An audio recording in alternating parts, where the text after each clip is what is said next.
이 회사가 좋냐를 판단할 수 있는 가장 큰 방법은 라이선싱 딜이 나왔냐. 바이오 쪽에서도 뭐 안정적으로 투자할 수 있는 주식이라는 섹터가 지금 주가에서는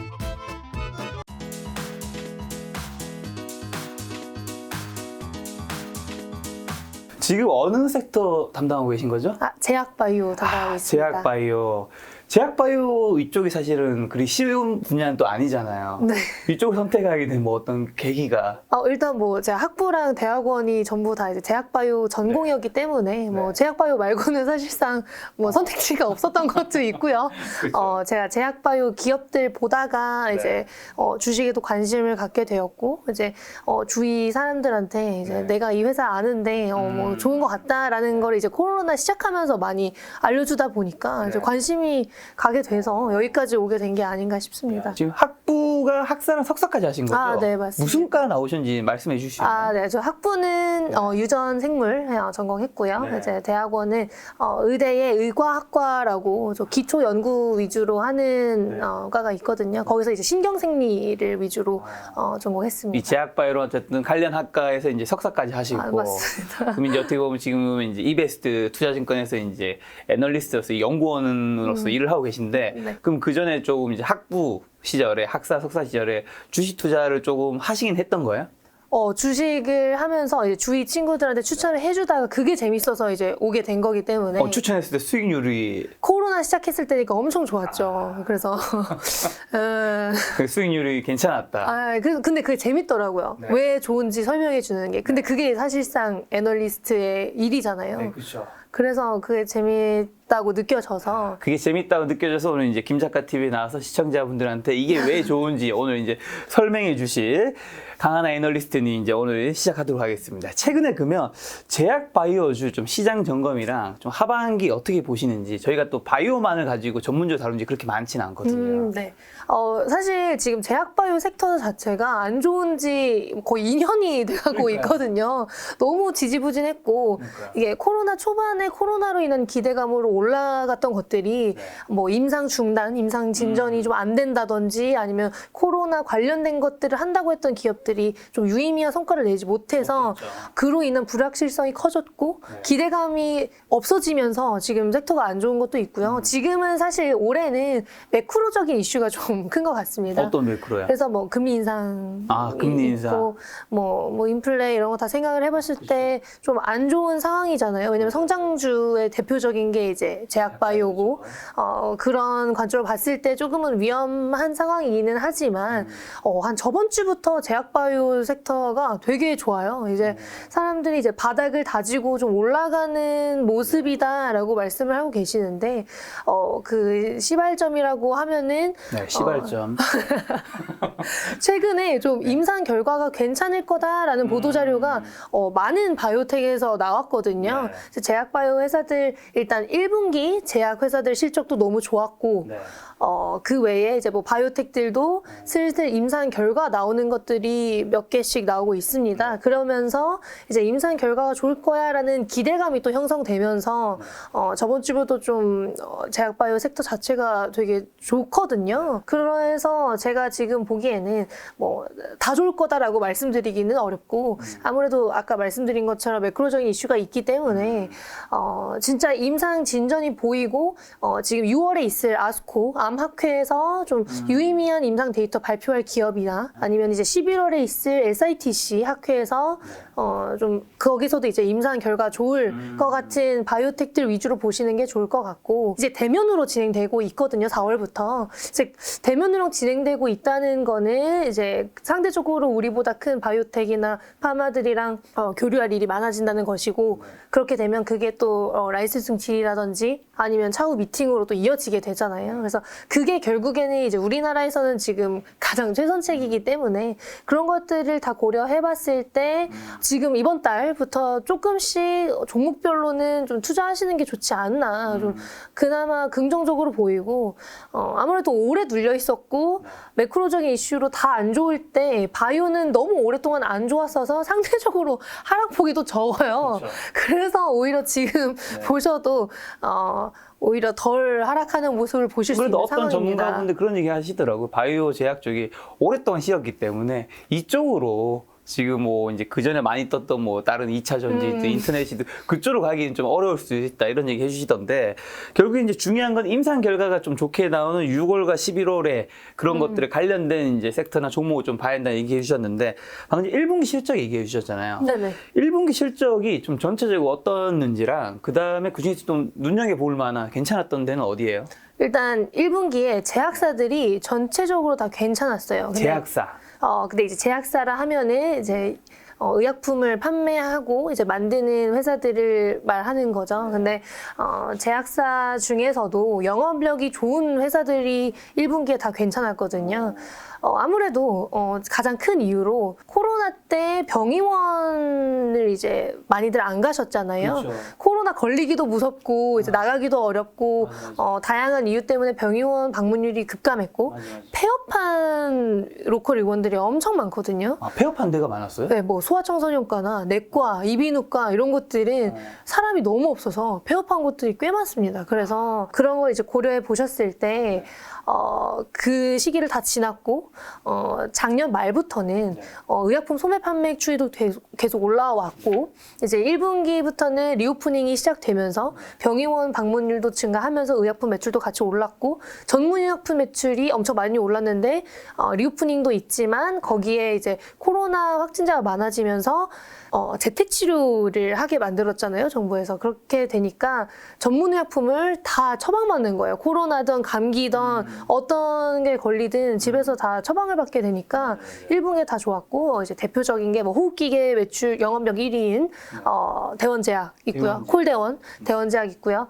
두 번째는 뭐 중해제약 같은 경우에는 전문의약품 매출도 좋았는데 자체 생산에 들어가는 의약품이 늘어나면서 원가율 개선이 되면서 1분기 뭐 역대 최대 매출액 내왔고요. 그 외에 뭐 대웅제약이나 보령제약 이런 제약사들이 다 1분기 너무 좋았습니다. 그래서 그런 제약사들 실적은 생각보다 너무 좋았고 뭐 당연히 아시겠지만 진단키트 쪽은 뭐 더할 나위 없었고요. 근데 이제 진단키트 쪽은 피크아웃 우려가 조금 있고 이제 제약사들은 코로나 이전 단계로 올라가는 상황이기 때문에 좀 회복하는 모습을 보이고 있다라고 보시면 될 것 같습니다. 대웅제약 얘기 들으니까 여담으로 그냥 드리는 말이 저도 한 10년 전쯤에 제 대학을 늦게 졸업해서 취업 준비를 했었는데 그때 대웅제약 면접을 봤어요. 그때 한창 간 때문이야 요 노래가 그 광고송으로 했거든요. 제가 요걸 불렀는데 약간 좀 박자를 면접 때 뭔가 열정을 보여주기 위해서 박자를 또 잘못 맞춘 거야. 그 다음부터 질문 하나도 안 줬다. 그리고 탈락. 그때 탈락했기 때문에 지금 유튜버가 되었다. 잘 되셨네요. 갑자기 드는 생각입니다. 자, 그러면 거리두기 이제 해제됐잖아요. 네. 그럼 수혜받는 뭐 제약이나 바이오 쪽이 있을까요? 그게 이제 아까 말씀드린 제약 쪽, 뭐 병의원 쪽 영업력 좋고 그쪽에 좀 매출 비중이 좀 큰 회사들은 당연히 1분기 당연히 좋았고 2분기도 그대로 좋을 거다라고 보시면 될 것 같고요.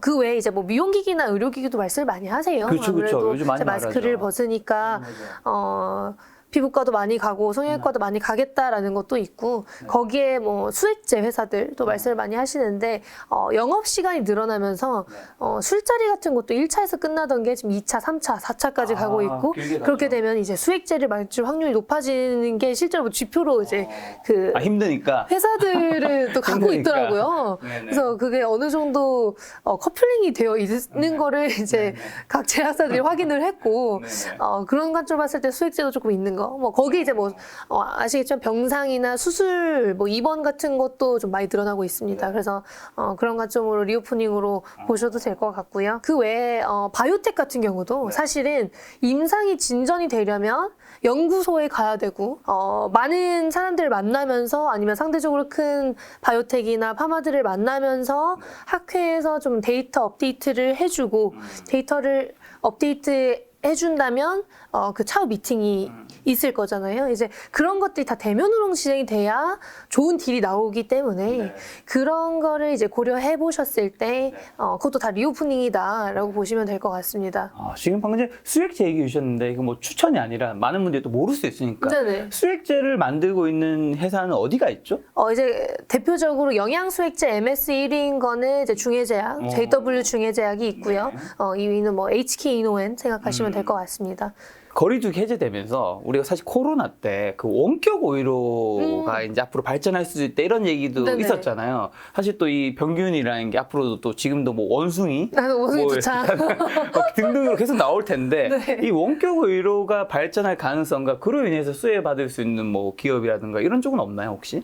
사실 있기는 있는데요. 원격 의료가 네. 우리나라에서는 좀 의사들이 굉장히 싫어해서 그걸로 좀 트러블이 굉장히 많았던 걸로 알고 있거든요. 그래서 아직은 진행 중인 걸로 알고 있고, 그래도 이제 지금 정책적인 측면, 지금 이제 윤석열 정부 이제 시작되면서 원격 의료나 디지털 헬스케어 쪽을 키워 나가겠다라고 여러 번 언급한 게 있어서 아마 저도 잘 진행이 될 것 같기는 합니다만, 국내에서 지금 원격 의료를 진행하고 있다 할 법한 회사는 좀 비트컴퓨터 같은 회사들이 있고 아니면은 이제 뭐 곧 상장할 루닛 같은 회사들은 AI 의료를 진행하고 있고요. 네. 그 외에도 뭐 디지털 헬스케어라고 하면은 이제 원격 의료도 있지만 뭐 진단 쪽도 있고 그래서 이제 그런 걸 다 고려해 보시면은 그게 이제 코로나의 수혜를 받은 네.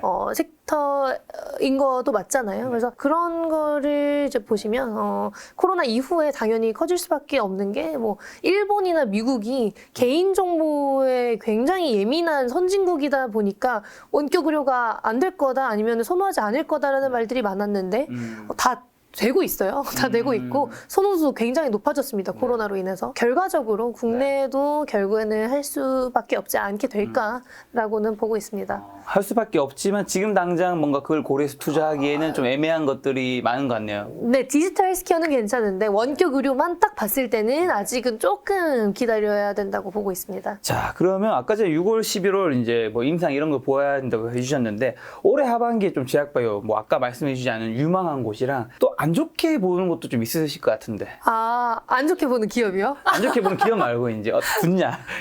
회사 얘기하면 좀 부담스럽잖아요, 애널리스트. 그거 좀 네네. 부담스럽고. 네네. 일단 뭐 좋게 보는 것들은 일단 국내 바이오가 아무래도 글로벌 바이오 트렌드의 영향을 크게 받아요. 크게 받기 때문에 글로벌 바이오 트렌드에 좀 적합한 기업들을 봐야 된다라고 말씀드리고 있고 최근에 AACR 같은 암학회 4월에 있었거든요. 네. 거기서 좀 유망하게 글로벌 관심을 많이 받고 초기 임상인데도 많은 관심을 받고 주가에 크게 반영이 됐던 것들이 NK세포 치료제거든요. 왜냐하면 NK세포 치료제가 신규 모달리티다 보니까 초기 임상만으로도 큰 효과를 볼 수 있습니다. 그래서 뭐 아피메드나 엔카르타 같은 회사들이 임상 1상 결과가 냈는데 이게 뭐 엄청 독보적이지 않았더라도 여태까지 나왔던 것보다 좋게 나오면은 좀 크게 반응하는 모습을 보이고 있고 NK세포 치료제 했을 때 국내 대표적인 회사 두 군데가 이제 GC셀이랑 NK맥스가 있어요. 네.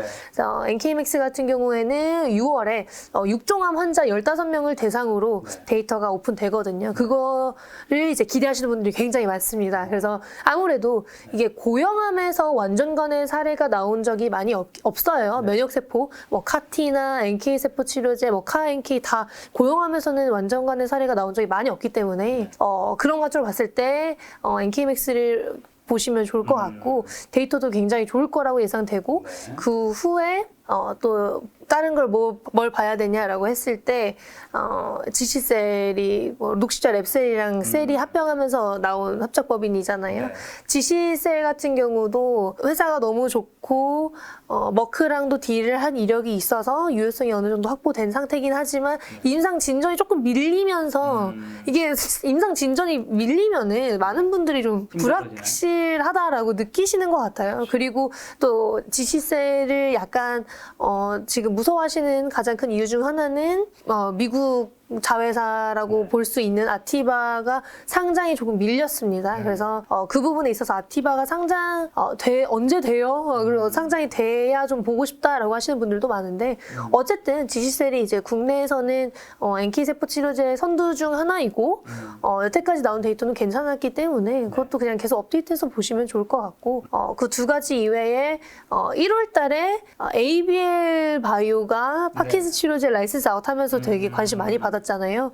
그런데 그때 시기가 시기다 보니까 그 가치가 온전히 반영이 되지 않았어요. 네, 아무래도 지금 뇌질환 쪽으로도 당연히 글로벌 트렌드가 형성이 되고 있고, 뇌질환, 뭐 파킨슨 치료제 아니면 이제 알츠하이머 치료제 같은 경우는 원인이 확실하게 규명되지 않았고 치료제가 없기 때문에 미충족 수요가 가장 큰 시장 중 하나고, 매년 시장이 굉장히 빠르게 커지고 있는 산업군인데, 아무래도 이제 ABL 바이오가 그런 바이오 트렌드나 시장성에 맞춰서 좋은 딜을 냈었고, 파킨슨 치료제 라이센스 아웃 한 것도 연말에 IND에 들어가게 되기 때문에 그 부분도 좀 보시면 좋을 것 같고, 아무래도 그런 가치가 반영되지 않은 회사들이 좀 하방이 막혀 있는 느낌을 저는 받거든요. 그래서 유효성이 확보됐고 어느 정도 딜도 정말 유의미한 게 있었으면 그런 회사들을 좀 안전하게 보시는 게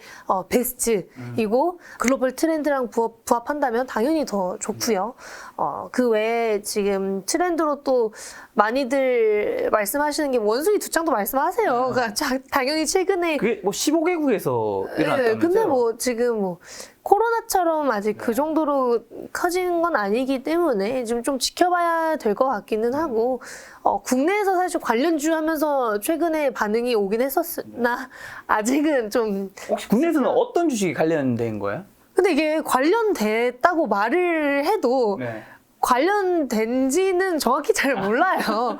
아직은 아직은 좀 이게 코로나 때처럼 한마디에서 이제 뭐 주가에 반영이 되거나 아니면은 뭐 임상에 진입만 해도 될 거라고 기대감이 형성되거나 하는 시대는 좀 지났고, 이제 조금은 보수적으로 모든 바이오 임상을 보시는 게 이제는 좀 좋을 것 같습니다. 안 좋게 보는 분야는요, 그러면? 상방이 좀 막혀 있는. 상방이 좀 막혀 지금 이제 있는. 하방이 막혀 있는 거 얘기해 주신 것 같고, 네. 하방이 막혀 있으면서 글로벌 트렌드랑 맞물려 있어서 오를 수도 있는 걸 얘기해 주신 거잖아요. 네, 맞습니다. 자, 상방이 막혀 있으면서 좀 답답할 것 같은. 우리나라에서 항암제가 성공을 한 적은 아직 없지 않습니까? 그래서 뭐 아까 제가 말씀드린 NK세포 치료제나 이제 ABL 바이오가 또 항암제도 하고 있는데 그런 것들도 당연히 유망하고 너무나 좋은 파이프라인이고 임상 결과도 여태까지 너무 좋게 나왔지만, 그런 회사들, 뭐 좋은 회사들도 너무 많지만 항암제를 한다는 회사가 너무 많아요. 너무 많고, 임상 데이터가 온전히 나오지 않았을 때는 정말 보수적으로 봐야 하거든요. 왜냐면은 뭐 가장 대표적인 게 신라젠이 있었고, 아니면 이제 임상 3상 초반에 조금 문제가 있었던 과거 바이로메드, 현재 이제 헬릭스미스라고 불리우는 회사도 되게 기대감으로 많이 갔었고, 데이터도 실제로 좋았어요. 제가 논문 다 읽어보고 다 봤는데 데이터도 좋고, 뭐 당연히 뭐 사기다 이런 건 절대 아니지만 임상이라는 게 당연히 다 된다고 생각을 하고 진행을 하는 거잖아요. 그러니까 그렇게 많은 돈을 투자하고 많은 연구진들이 그렇게 많은 시간을 투자를 하는 건데, 아무래도 항암제가 또 트렌드가 있고, 항암제 같은 경우도 타겟에 따라서, 적응증에 따라서 성공률, 승인율이 굉장히 다르기 때문에 그런 걸 조금 고려하셔야 될 것 같아요. 왜냐면 항암제 하는 회사들이 주가가 제일 좋고, 아무래도 기업 가치에 있어서도 많은 가치를 받잖아요. 시장이 가장 크니까. 그래서 근데 이제 저는 보도자료만 보고 믿는 거는 좀 위험하고, 유효성이 뭐 나와서 데이터가 너무 좋다, 안정성이 확보됐고 지금 기존 치료제 대비 뭐 얼만큼 좋다라는 거는 그냥 학회 자료나 데이터 딱 나왔을 때 보시면은 긍정적으로 나왔다 하면은 그때 보셔도 사실 늦지 않아요. 그래서 그런 거 보시면은 좋을 것 같습니다. 뭔가 나오는 보도 자료들만을 가지고 우리가 보고 뭔가 투자 판단을 너무 하지 말자. 그런 거는 좀 위험할 수도 있다. 위험. 아무래도 보도 자료란 건 기업에서 이제 그렇죠. 그렇게 나올 확률이 그거는 좀 더 높으니까. 당연히 자기 회사가 최고라고 모든 분들이 생각을 하실 거예요. 네. 그리고 투자자분들도 당연히 자기가 투자한 회사가 최고라고 생각을 하실 거고. 그런데 이제 손실은 본인 몫이기 때문에 아무래도 투자자의 책임이라서. 네, 이게 바이오는 특히나 조심을 해야 되는 걸 저도 알고 있습니다. 자, 지금 조심이라는 얘기가 있어서 제약 바이오 투자가 사실 도박이라는 시각이 굉장히 좀 많이 있잖아요. 네. 정말 좀 공부해 보시니까, 네. 연구도 하고 계시니까 정말 좀 도박에 가까운 투자인지 어떠신지, 특히 같이 투자하신 분들은 제약 바이오는 뭐 거의 제약 바이오 쪽은 특히나 더 안 쳐다보시는 것 같고, 왜냐하면 이게 측정이 안 되니까. 그렇죠. 사실 뭐 측정이 안 된다라고 하기에는 라이선싱 딜의 규모나 선급금의 규모 같은 것만 봐도 그게 사실은 같이 반영이 될 수가 있어요. 그래서 그런 것들을 보셨을 때 뭐 진짜 뭐 제가 ABL 바이오 좋아하니까 또 말씀드리는 건데, 선급금만 해도 뭐 900억 정도 받았잖아요. 근데 그런 게 뭐 매출액 조금씩 올리는 것보다 훨씬 낮고, 그런 수준의 금액이라면 연구개발에 있어서도 부족함이 없잖아요. 그래서 그런 관점으로 봤을 때 뭐 잭팟이다, 말씀하신 것처럼 뭐 아니면 뭐 도박 느껴지실 수도 있기는 하지만, 제가 봤을 때 임상 데이터가 정말 좋다 하면 딜이 안 나올 수가 없어요. 정말 안 나올 수가 없기 때문에 우리나라의 가장 큰 문제점 중 하나가 자금이 좀 부족하고 글로벌 임상을 진행해본 이력이 많이 없어서 임상을 진행하더라도 이게 좀 진전이 되기가 어렵지 않냐라는 점인데요. 이제 아무래도 빅파마한테 좀 유의미한 딜을 하게 되면은 그런 부분에 있어서는 해소가 다 되기 때문에 자, 어느 정도 데이터를 봤을 때 진짜 글로벌 피어랑 비교했을 때 좋다? 하면은 항상 나왔어요. 항상 나왔었기 때문에 딜이 나오든지 아니면 공동개발 계약이 나오든지 뭐 그런 식으로 반영이 될 수밖에 없어서 그런 관점으로 보면은 유효성이 조금 확보된 회사들은 도박이 아니다라고 말씀드리고 싶고, 거기에 이제 바이오가 그래도 가장 성장성이 있는 그쵸? 곳이고, 신약 개발이라는 게 제약 바이오 산업에서 가장 부가가치가 높은데, 제약 바이오를 보는데 신약 개발을 안 본다는 말이 안 되는 거고, 제약사들 같은 경우는 실적이 계속 좋아지고 있고, 제약사들이 또 지금 매력 있는 이유는 실적은 계속 좋아지는데 거기에 플러스 알파로 신약 개발도 진행하시면서, 아니면 이제 대웅제약 같은 경우는 보톡스를 만들면서 보톡스 쪽 업사이드를 키워나가고 있고, 그런 식으로 다들 성장 동력을 많이 이제 다양하게 진행하고 계시기 때문에 뭐 제약사들의 실적에 다양한 플러스 알파가 있는 것들은 뭐 도박이 전혀 아니죠. 그래서 그런 것들도 저는 좋게 보셔도 된다고 말씀드리고 그럼 있습니다. 데이터 얘기해 주셨는데, 좀 투자할 때 뭐 중요하게 체크해야 되는 거는 제약 바이오는 어떤 것들 봐야 될까요? 학회에서 데이터 오픈하는 게 가장 베스트죠.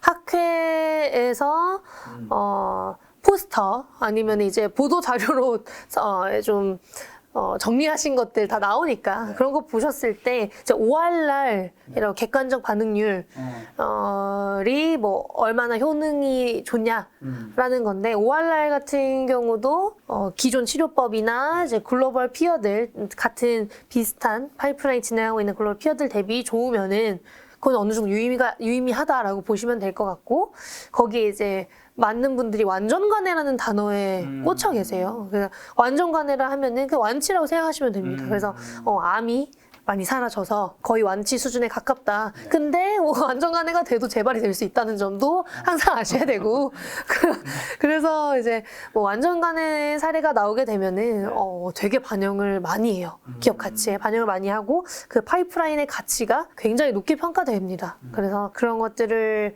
보시면 될 것 같고요. 데이터를 볼 때 뭐 완전간의 사례, 그 중에서 뭐 5월날 아니면 이제 무진행 생존 기간.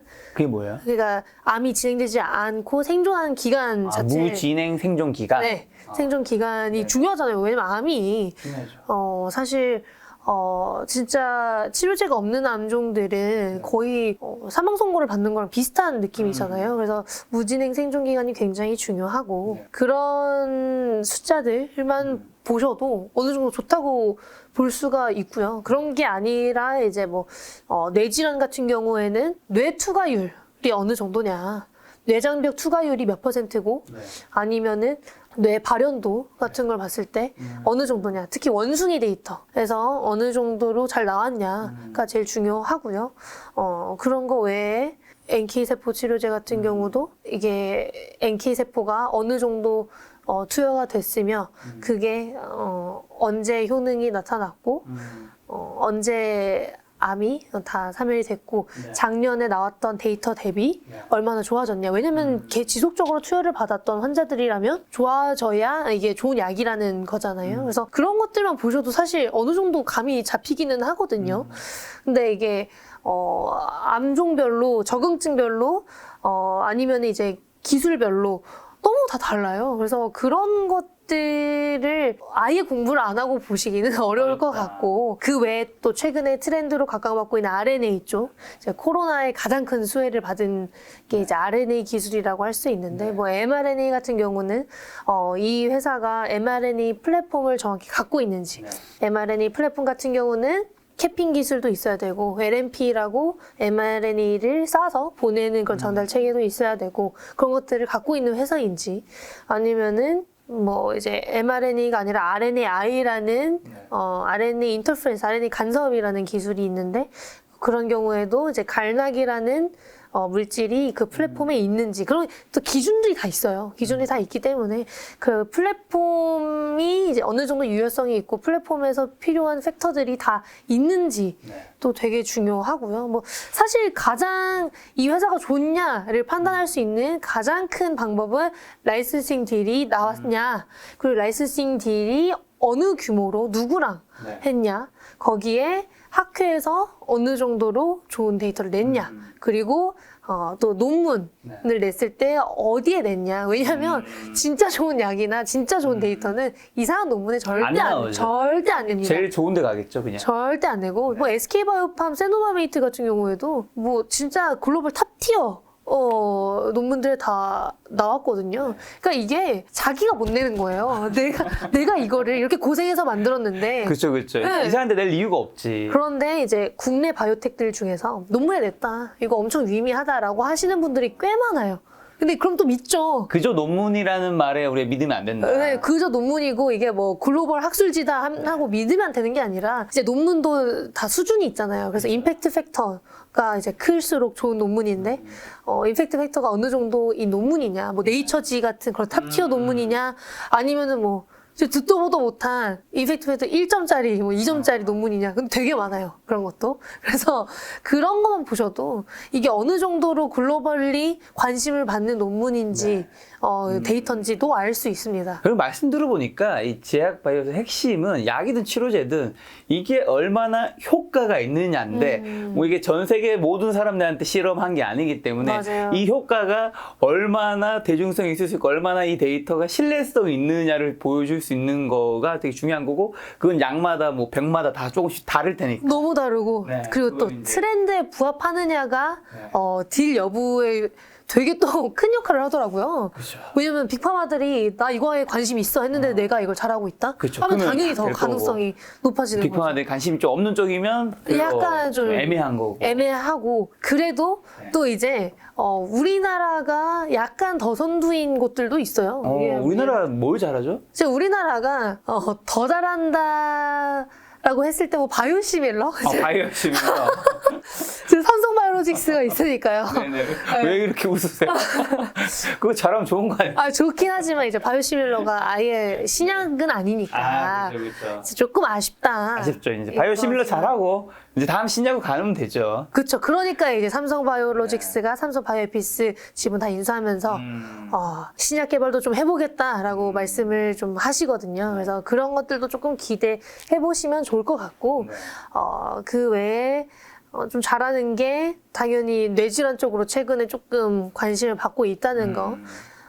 거기에 저희가 줄기세포 치료제 쪽은 좀 상용화된 게 이제 뭐 메디포스트가 이제 줄기세포 치료제를 2012년에 출시해서 지금 10년 정도 됐어요. 오래됐네. 그래서 꽤 선두라고 할 수 있을 정도라서 그런 것들에 이제 국내 임상부터 진행하고, 아무래도 자금 때문이 크거든요. 그런 거는. 그래서 국내 임상부터 진행을 하고 이제 미국 임상을 이제 뭐 내년쯤에 3상 진행하시니까 그런 것들이 조금은 더 선두가 아닌가라고 보고 있습니다. 우리나라 바이오시밀러를 잘한다는 얘기는 저도 들었는데, 네. 우리나라가 진짜 세계적으로 만약 글로벌에서 경쟁력이 가장 뭐 탑인 건가요? 아니면 뭐 그냥 상위권이다 정도인 건가요? 탑 티어인데 막 1등은 아니고. 1등은 아니에요. 근데 캐파시티로 보면은 1등이죠. 크죠, 삼성바이오로직스가.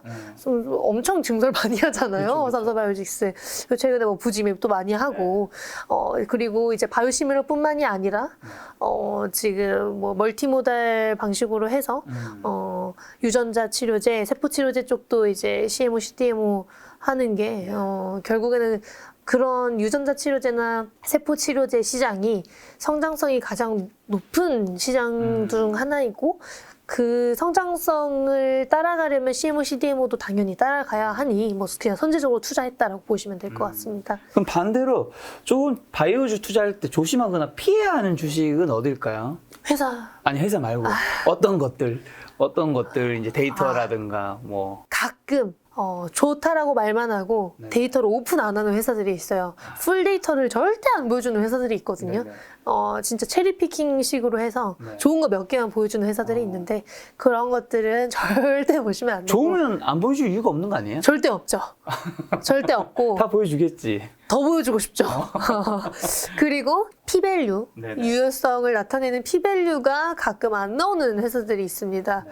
그래서 최근에 좀 임상 중단이나 임상 실패로 나왔던 올해 들어서 좀 나왔던 회사 중 하나도 유효성이 확보가 안 되어서 안 좋아진 케이스인데 그 이유는 이게 합병증 같은 경우 아니면은 이제 아까 줄기세포 치료제 잘한다고 말씀드렸지만 줄기세포 치료제도 뭐 당뇨병성 같은 경우에는 유효성이 나기가 굉장히 힘들어요. 그래서 그거를 저희가 삼상에서 여러 번 중단된 경우가 많았었기 때문에 아니면 이제 유효성이 확보가 안 되어서 좀 실망을 많이 한 경우가 많아서 그런 것들은 좀 조심하셔야죠. 유효성 아까부터 말씀해 주셔서 어떤 맥락으로 저는 이해는 되는데 이게 이 병이 얼마나 효과가 있느냐, 적합하냐 뭐 그런 뜻으로 생각하면 되는 걸까요? 그것도 맞는데 네, 이제 정확한 개개인별 편차가 너무나 심하거나 아니면은 같은 병이어도 좀 너무 다르게 반응을 한다든지 아니면 이 병에서 이 정도 수준의 사람에만 너무 반응을 하게 되면 나머지는 또 반응을 안 하는 거잖아요. 그렇죠. 그러니까 이게 치료제로 개발이 되려면 어느 정도 대중성이 있어야 되고 효능이 만약에 뭐 한 명한테는 너무 안 나왔는데 한 명한테만 너무 잘 나온다 하는 것도 안 되는 거예요. 네네. 그렇기 때문에 그런 유효성, 그러니까 이게 진짜 통계적 유효성이 가장 중요한 거죠. 치료제가 되려면 뭐 개개인별로 하려면은 진짜 자가세포 치료제가 최고예요. 그리고 개개인별로 만들면은 그렇죠. 제가 저한테 이제 만들어서 투여하면은 최고니까. 근데 그러면 또 너무 비싸다는 게 단점인 거죠. 흔히 뭐 이제 우리가 흔히 요즘 각자 겪는 걸로 한다면 뭐 이제 배가 아픈데 네. 지사제 같은 약을 10명한테 처방했는데 한 명은 너무 효과가 좋아. 근데 나머지 9명은 다 더 큰일 나. 이게 이제 유효성이 굉장히 완전 떨어지는. 없는 거죠. 네. 그렇게 이해를 하면 될 것 같네요. 근데 그 제약 바이오 쪽을 이제 애널리스트님께서 이제 공부를 하시니까 네. 이쪽에서 어느 쪽이 굉장히 유망한 주식인지는 이 분야만큼은 제가 여쭤봐도 되고 대답할 수 있는 거죠. 좋은 회사. 네. 네, 그럼요. 그렇죠. 어느 쪽이요? 일단은 애널리스트님이 어떤 종목을 지금 커버하고 계시죠? 뭐 제가 삼성바이오로직스, SK바이오팜, SK바이오사이언스, ST팜, 네. 대웅제약, 뭐 대원제약, 보령제약, JW중해제약, 뭐 이렇게 뭐 좀 많은데 그런 회사들의 바이오텍 같은 경우에는 목표 주가를 제시하지 않는 경우가 많아서 이제 NR로 난레이티드로 좀 제시를 많이 드리고 있는데 바이오텍을 제가 개인적으로 좀 좋아합니다. 그래서 바이오텍 같은 경우는 뭐 NK맥스, 메디포스트, 나이백, ABL 바이오 뭐 이런 회사들 다 좋아하고 있어서 제가 쓴 회사들에 어느 정도 당연히 다 관심은 많이 그렇죠. 갖고 있고요. 거의 한 15개 정도 종목을 커버하신 것 같은데 뭐 이 중에서 이제 연구원님께서 진짜 유망하다 생각하시는 주식이랑 그다음에 뭐 사실 여기 아니더라도 또 유망하다 생각하는 종목이 있을 수도 있는 거잖아요. 그럼요. 뭐 다 포함해서 뭐 있다면 어디일까요? 지금 최소노주 말씀하시는 건가요? 네네네. 최소노주라 하면 지금 같은 장에서는 아무래도 NK맥스 지금 잠시 보시면 NK맥스. 좋을 것 같은데 왜냐면 이제 6월에 암흑회가 있는데 암흑회에서 데이터가 너무 좋을 거라서 뭐 IR 최근에 진행했을 때도 완전간의 사례 한 번 더 추가적으로 발표했고 그렇기 때문에 NK 세포 치료제가 대세인데 NK 세포 치료제에서 고용하면서 효과가 너무 좋았다 하면은 이제 바이오 트렌드도 부합하고 데이터가 좋은 회사인 거잖아요. 네. 거기에 최근에 이제 알츠하이머 쪽도 진행하고 있는데 알츠하이머가 원인이 규명되지 않았다고 아까 잠시 말씀드렸잖아요. 원인이 규명되지 않았는데 최근에 이제 NK맥스에서 NK 세포 치료제로 알츠하이머 중증 환자들한테도 되게 데이터가 좋게 나오고 있거든요. 그래서 그런 것들도 플러스 알파로 보셨을 때 지금 당장 좀 데이터 관점으로 봤을 때는 NK맥스 좋아 보이고 ABL 바이오 같은 경우에는 아무래도 지금 1월 달에 너무 좋은 딜이 나왔는데 그게 반영이 안 됐다라고 저는 판단을 하고 있어서 ABL 바이오는 그냥 떨어지면 모아가시면 너무 좋겠다라고 말씀드리고 있습니다. 그리고 이제 연말에 파킨슨 치료제 IND 들어가게 되면 조금 더 유효성이 확보가 되는 것이고 거기에 지금 유한양행이랑 공동 개발하고 있는 항암제도 있어요. 그래서 그런 항암제 유한양행 말고 뭐 아이맵이랑 하는 것도 있고 이제 유한양행이랑 아이맵이랑 공동 개발하는 게 왜 유의미하냐? 그 두 회사가 빅파마의 라이센스 아웃한 이력이 있는 회사들입니다. 그래서 또 가능성이 높다라고 보시면 될 것 같고 ABR 바이오 같은 경우에는 이제 애널리스트 간담회에서도 언급한 적이 있는데요. 이번에 파킨슨 치료제 라이센싱 딜을 체결했으나 이게 뭐 1, 2년 정도 걸린 딜이에요. 이제 이렇게 큰 딜이 성사되려면 1, 2년 전부터 미팅도 많이 하고 데이터 업데이트도 많이 해줘야 되잖아요. 근데 그 당시에 1, 2년 전에 지금 사노피랑 MTA 체결하기 전에 다른 빅파마랑도 그 당시 MTA를 체결했습니다. 근데 그것도 이제 데이터 업데이트 하면서 플랫폼에 대한 추가 라이선싱 계약 가능성이 있다고 판단이 되어서 그렇게 되면은 ABL 바이오의 BBB 뇌장벽 투과 플랫폼에 대한 유효성도 더 확보가 될 것이고 기업 가치에 더 크게 반영이 될 거며 항암제 쪽도 임상 진전이 되게 잘 되고 있습니다. 지금 그래서 타 바이오텍들 대비 임상 진전도 빠르니 뭐 ABL 바이오 같은 경우에는 계속해서 모아가시면 좋겠다라고 말씀드리고 있고 그 외에 제가 최근에 작성한 게 메디포스트인데요. 메디포스트가 아무래도 우리나라에서 많은 분들이 가장 걱정하시는 게 이게 상용화 될까? 인데 이제 메디포스트의 골관절염 치료제 카티스템은 2012년도에 출시를 했고 지금 뭐 10년 정도 팔리고 있는데요. 이제 연평균 성장률로 하면 한 40% 정도 나와요. 그래서 매출액도 계속 증가하고 있어서 이제 카티스템이라는 이제 골관절염 치료제 안정성도 어느 정도 확보가 됐고 장기 추적이 지금 된 거잖아요. 그래서 그런 관점으로 봤을 때 상용화가 이미 됐으며 세포 치료제로서 선두이고 그게 이제 최근에 스카이레이크랑 크레센도는 PE에서 인수를 하면서 좀 날개를 달았다라고 저는 보고 있어서 이제 곧 이제 CDMO 관련해서도 인수나 이제 JV를 진행할 거기 때문에 그런 CDMO를 인수함으로써 생산 기지가 확보되는 것이고 그렇게 되면은 이제 글로벌 임상을 진행할 때 이게 줄기세포 치료제나 세포 치료제가 다 신규 모달리티라서 빅파마들도 생산하는데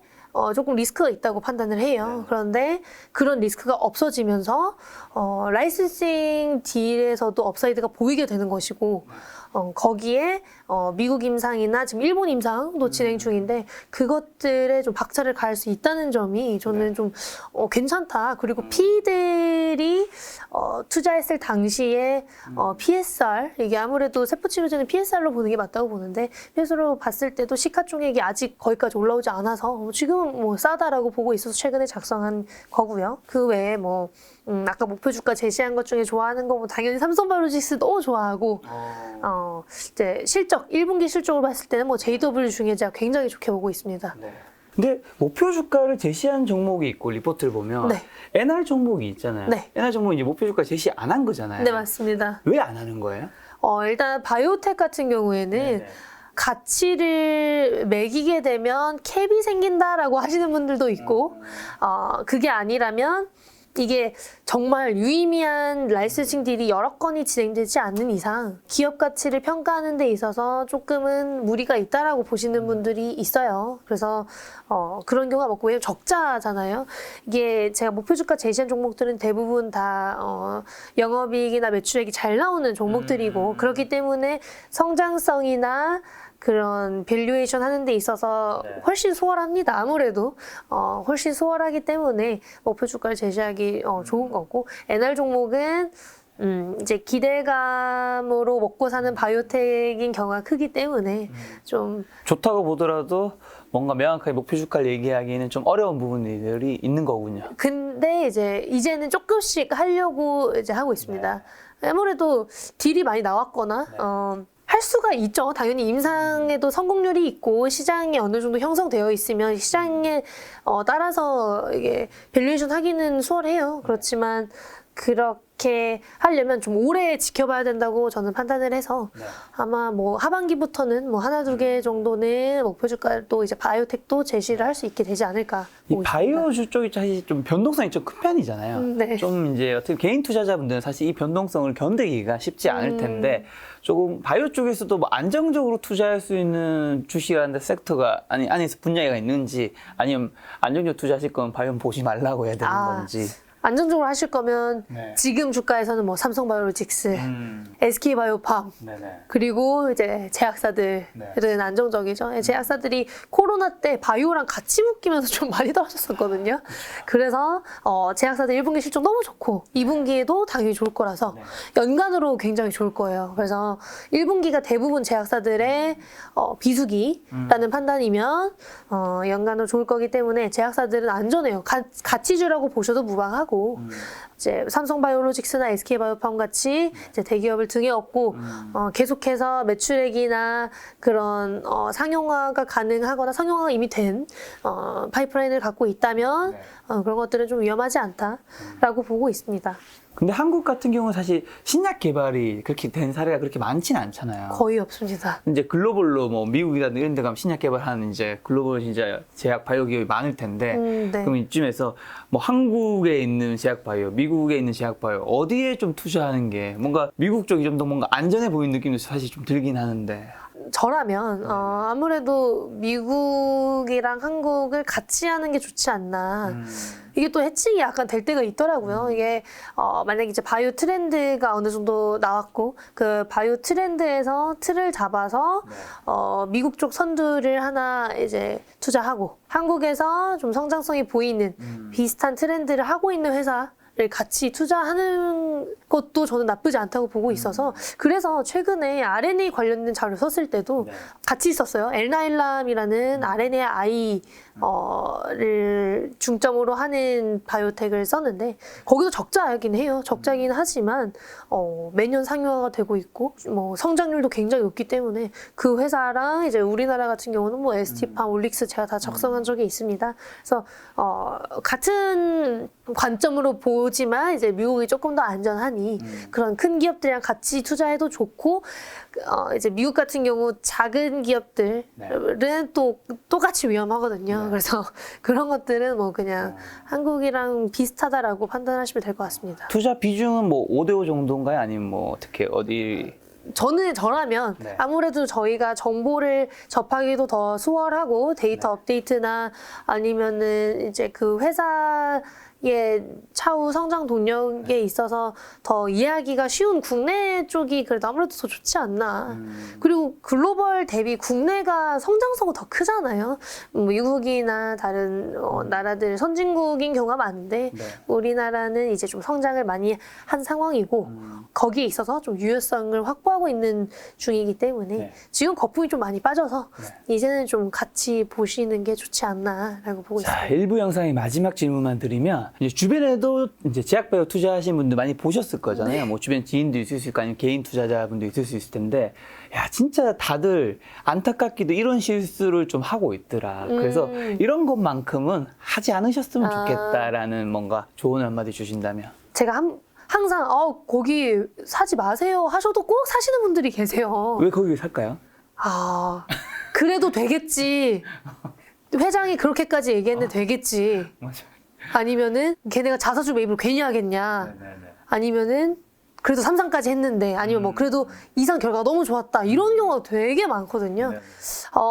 이제 당연히 그런 것들이 좋은 지표가 될 수 있고 그 회사가 성장하는 데 있어서 큰 역할을 했을 것이고 할 거지만 제가 보기에는 그런 것들보다는 당장 나오는 데이터에 좀 집중을 하시는 게 좋을 것 같고 그리고 딜이 좀 크게 있었어야 됩니다. 왜냐하면 우리나라 바이오텍은 자금적인 부분에 있어서 굉장히 좀 부족하기 때문에 라이센싱 딜을 해야만 해요.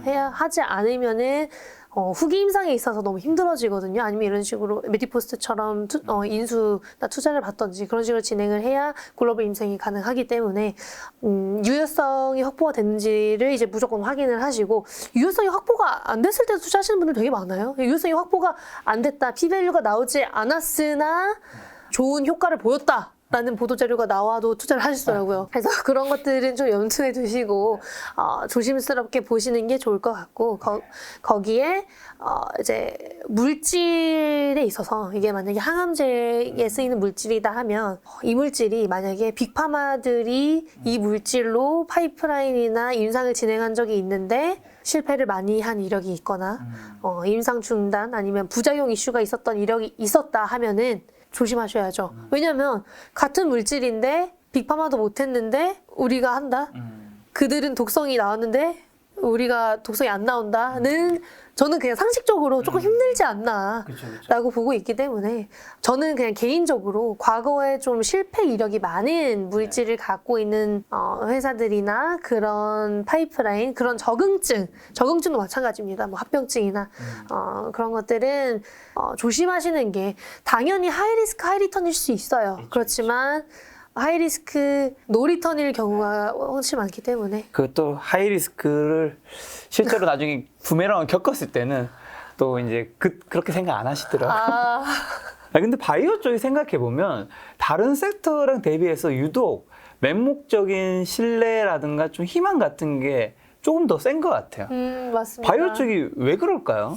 뭐 대표적인 성장주고 기대감으로 먹고 산다고 해서 PDR도 많이 말씀하시잖아요. 프레스 드림 레이쇼를 많이 말씀하시는데 아무래도 이제 미충족 수요나 건강에 있어서 이제 뭐 바이오가 제일 중요하고 그런 신약 개발이 결국에는 모든 시장을 추월할 수 있는 유일한 출구라고 생각을 하셔서 좀 맹목적으로 믿으시는 경우가 많고 그리고 이게 2015년이나 이제 재작년에 바이오로 많이 드신 분들이 정말 아예 뭐 다시 보세요. 안 좋을 때나 좀 위험할 때도 다시 보시더라고요. 한번 좋은 기억이 있으신 분들이 다시 보는 경향이 있어서 그런 것들이 좀 크게 작용을 하는 게 아닌가라고 보고 있습니다. 혹시나 이 영상을 보시면서 맹목적인 뭔가 희망이라든가 미래가 있으신 분들은 좀 그게 현실 가능한 미래인지 한번 체크해봤으면 좋겠다는 생각이 듭니다.